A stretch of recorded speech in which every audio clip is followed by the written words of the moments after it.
Folkston, Georgia, a small southern town in the Peach State. With a population of a little less than 5,000, this town holds a railfan gold mine. Hey y'all, Railfan Micah Turner bringing you another adventure, this time from the heart of the South. In the last video, we made a pit stop in Waycross and took a look at the massive deadlines there and the treasures within. After our time in Waycross, we took a 45-minute drive further south to visit Folkston, home of the Folkston Funnel. By a quick Google search, Folkston can see up to 50 to 60 trains a day when traffic is good. On this particular day, however, we came and waited over an hour for some action. At long last, here came M211, in which we had seen in Waycross earlier. After having some DPU troubles, an extra engine was tacked onto the head end, and they weren't wasting any time coming through Folkston.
Our plan now was to shoot M211 and head back north.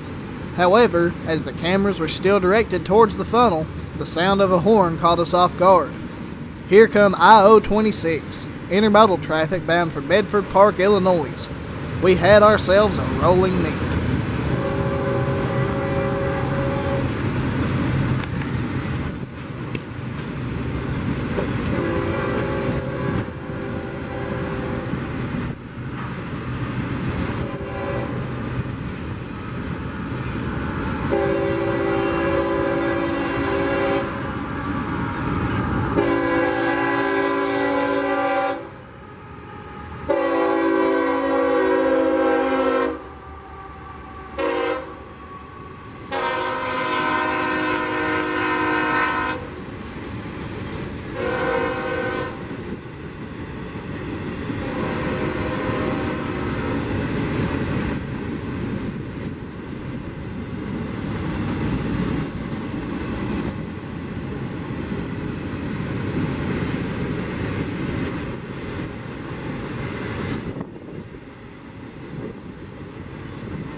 After both trains had cleared, we grabbed our equipment and head for Cordele. Cordele is home to the Cordele Diamond, in which sees a three-way intersection between CSX, NS, and the Heart of Georgia Railroad. On average, over 80 trains a day cross this intersection, and today was no exception. In a 2-hour time span, we would catch 12 trains, most of which you will see here shortly. On arrival, we heard G575 blowing in the distance. No sooner were the cameras rolling, here she come.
There's nothing like that golden Georgia sunset. Cordele is also home to one of the virtual railfan cams, but we'll talk more on that later. After G575 cleared, we reunite with IO26 by accident as they come further north.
After IO-26, it was NS's turn. We had failed to capture 2 NS trains on camera thus far, and so we assured we would get something here, though I didn't catch the symbol. This train had actually snuck up on us in a way, as the minutes leading up to its arrival was a battle of horns in the area, echoing from what seemed like all directions. We would soon find out why.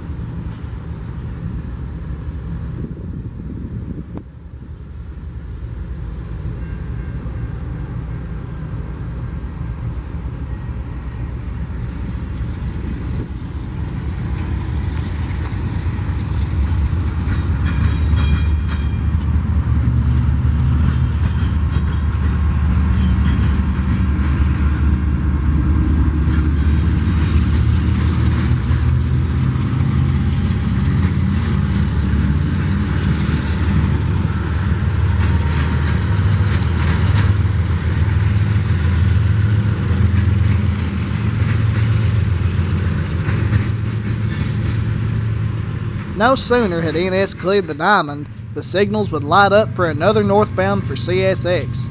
Here came L742.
The sun was taking leave for the day, and exchanging places with the shadows of the night.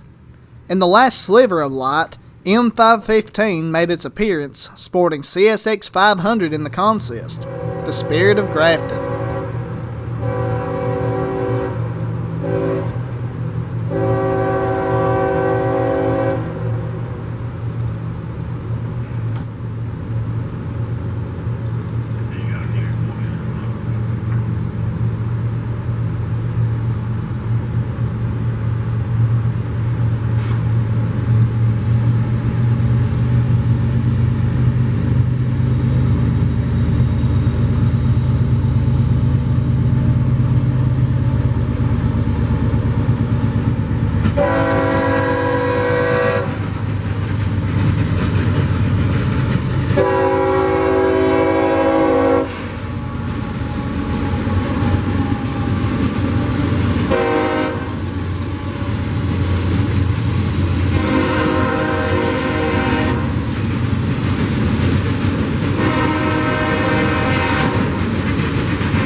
It was now nearing time for us to pull the drone out for some night shots. Thanks to the chat on the virtual Railfan stream, I had a pretty good idea of what trains were nearby. There was one train in particular on the way that we were waiting for, but we had 2 more trains ahead of it. I-198 came south first, followed by M601 heading north.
M409 is a train that typically runs up the coast to Selkirk, New York. However, by a stroke of dumb luck, it just so happened to be rerouted via Cordele towards Waycross today, with CSX 1982 in the lead. As mentioned before, Virtual Railfan has a live camera here, and this clip just so happened to make it into one of their grab bags with the familiar face down below. I'll link that video in the description. For our last train of the day, here comes a very late X409.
y'all have enjoyed this part of the adventure, and we'll catch you in the next half.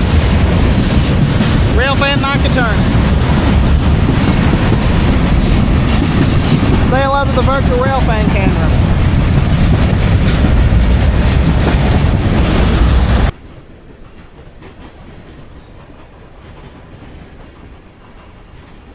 At this point, it was rather late and we were exhausted, so we packed up and headed out.